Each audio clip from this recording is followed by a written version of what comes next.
اطاعت مصطفیٰ صلی اللہ علیہ وسلم کے حوالے سے گفتگو ہوگی۔ حضرت سیدنا عبداللہ ابن عباس رضی اللہ تعالی عنہما سے روایت ہے کہ رسول اللہ صلی اللہ علیہ وآلہ وسلم نے ایک شخص کے ہاتھ میں سونے کی انگوٹھی دیکھی۔ آپ نے اس کے ہاتھ سے نکال کر پھینک دی اور فرمایا کیا تم میں سے کوئی یہ چاہتا ہے کہ آگ کا انگارہ اپنے ہاتھ میں رکھے؟ جب رسول اللہ صلی اللہ علیہ وآلہ وسلم تشریف لے گئے تو لوگوں نے اس شخص کے کہا تم اپنی انگوٹھی اٹھا لو اور اسے بیچ کر اس سے فائدہ اٹھاؤ۔ اس نے جواب دیا نہیں۔ جب رسول اللہ صلی اللہ علیہ وسلم نے اسے پھینک دیا تو اللہ عز و جل کی قسم میں اسے کبھی نہیں اٹھاؤں گا۔ یہ اطاعت مصطفیٰ کا یہ پہلا زینہ بیان کیا گیا۔ مرد کے لیے چاندی کی ایک انگوٹھی 4.5 ماشے سے، وہ بھی کم وزن کی ہو، اور نگینہ جتنا مرضی وزنی ہو جائے اور ایک ہو، صرف یہ مرد کے لیے جائز ہے۔ اس کے علاوہ کوئی بھی دات مرد کے لیے ناجائز و حرام ہے۔ کچھ بھی نہیں پہن سکتا، نہ چین، نہ لاکٹ، اور نہ ہی بالیاں، اور نہ ہی کوئی اس طرح کی کوئی شے، تو اس سے بچنا اس کے لیے از حد ضروری ہے۔ وہ بھی ایک انگوٹھی، 2 نہیں، 3 نہیں، 7 نہیں، 5 نہیں، صرف ایک انگوٹھی مرد کے لیے جائز ہے۔ ایک سے زائد پہنے گا تو وہ ناجائز کام کرتا ہے، اور ہر وقت جب تک پہنے رکھتا ہے گناہگار رہتا ہے۔ سورہ احزاب کی آیہ مبارکہ لَقَدْ كَانَ لَكُمْ فِي رَسُولِ اللَّهِ أُسْوَةٌ حَسَنَةٌ، بے شک تمہیں رسول اللہ کی پیروی بہتر ہے۔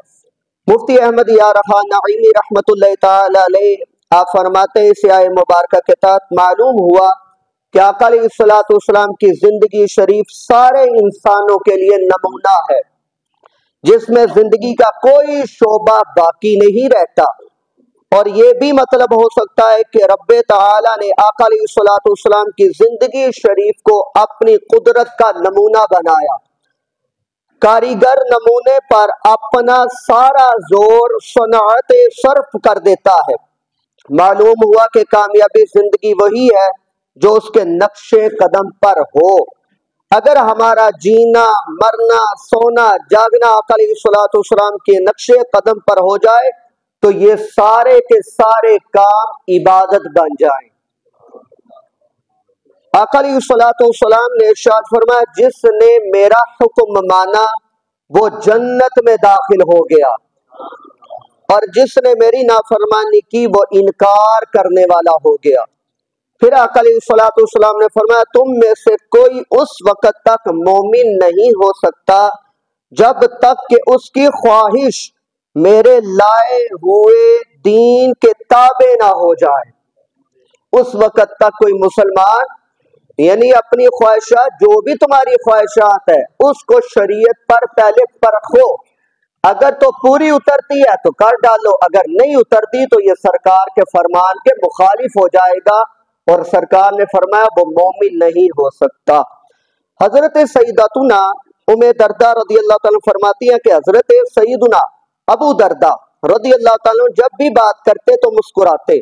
میں نے عرض کیا کہ آپ رضی اللہ تعالیٰ نے اس عادت کو ترک فرما دیجئے ورنہ لوگ آپ کو احمق کہیں گے۔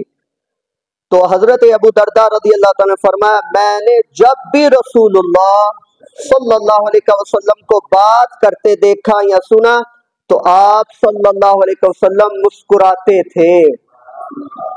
کتنی اداؤں پر عمل ہے۔ حضرت سیدنا انس بن مالک رضی اللہ تعالیٰ عنہ سے مروی ہے ایک درزی نے رسول اللہ صلی اللہ علیہ وسلم کی دعوت دی تو حضرت انس رضی اللہ تعالیٰ فرماتے ہیں کہ آپ صلی اللہ علیہ وسلم کے ساتھ میں بھی دعوت میں شریک ہو گیا۔ قربان جائیں ان لوگوں پر بھی جو سرکار کے ساتھ دعوتیں کھاتے تھے۔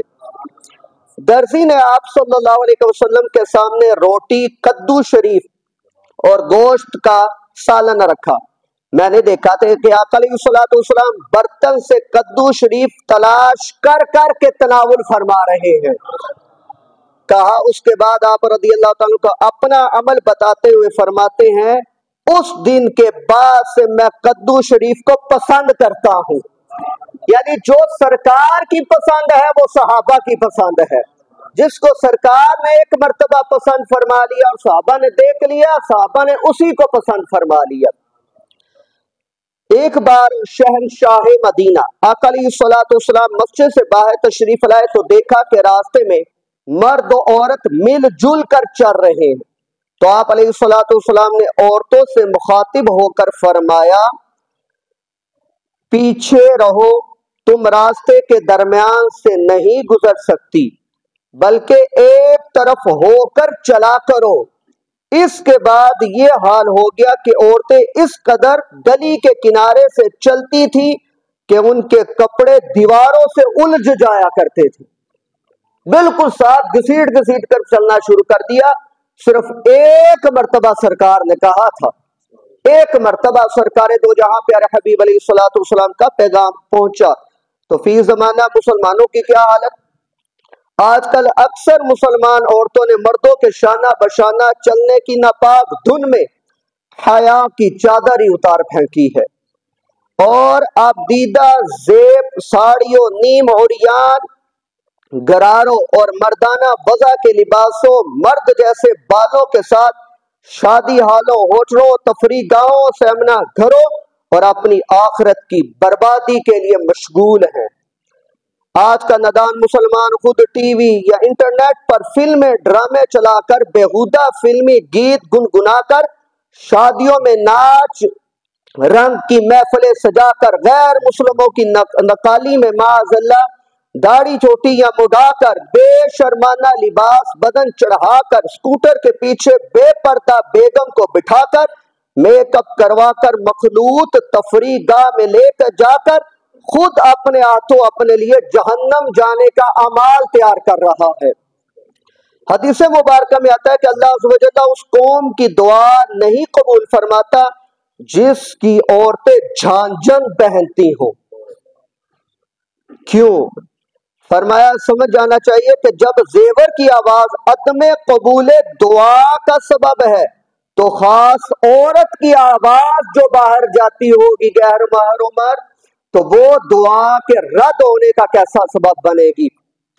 آقا دو جہاں پہ حبیب علیہ الصلوۃ والسلام کے غلاموں ہمیں غور و فکر کرنا چاہیے.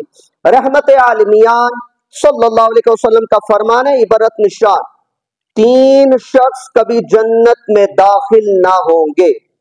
نمبر 1 دیوس، نمبر 2 مردانی وضع بنانے والی عورت، نمبر 3 شراب نوشی کا عادی.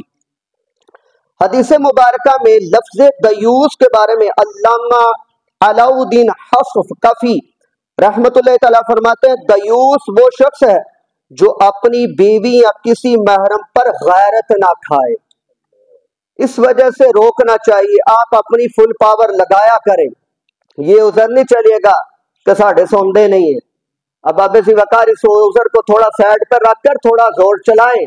آج چلائیں گے تو قبر تمہاری اچھی ہوگی، نہیں چلائیں گے تو قبر میں سوال کرنے والے فرشتے ہیں اور حشر میں سوال کرنے والا خود خدا ہے. ادھر یہ نہیں چلے گا یہ فلانا نہیں فلانا نہیں فلانا نہیں. مرد کس شے کے ہیں؟ الرجال قوامون. اللہ تعالیٰ نے قرآن میں ارشاد فرمایا کہ مردوں کو اللہ نے حاکم بنایا ہے. تو اس وجہ سے اس بات پر عمل کرنا چاہیے.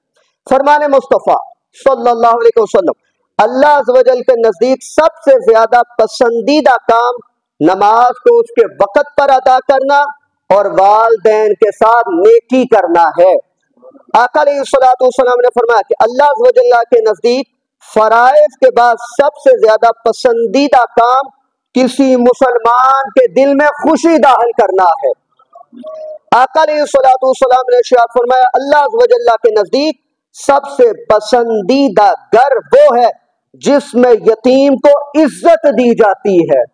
آقا علیہ الصلوۃ والسلام نے ارشاد فرمایا کوئی اپنے مسلمان بھائی کو اس سے زیادہ افضل فائدہ نہیں دے سکتا کہ اسے کوئی اچھی بات پہنچے اور وہ اپنے بھائی تک پہنچا دے. آقا علیہ الصلوۃ والسلام نے فرمایا اچھی بات کے علاوہ اپنی زبان کو روکے رکھو. اس طرح تم شیطان پر غالب آ جاؤ گے۔